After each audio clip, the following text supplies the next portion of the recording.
বন্ধুরা আমাদের ছাদে গাছ আছে, দেখবে আমার এটা সেটা আখের গাছ,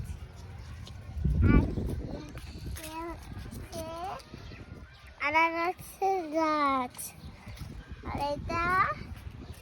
আনারসের গাছ, আর এটা বেগুনের গাছ, আর এটা আলুর গাছ, আর এইটা মরিচের গাছ, আর এটা হচ্ছে টমেটোর গাছ, আর এটা হচ্ছে তেঁতুল ফুটের,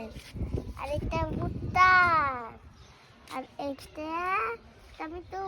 আর এটা বেগুনের।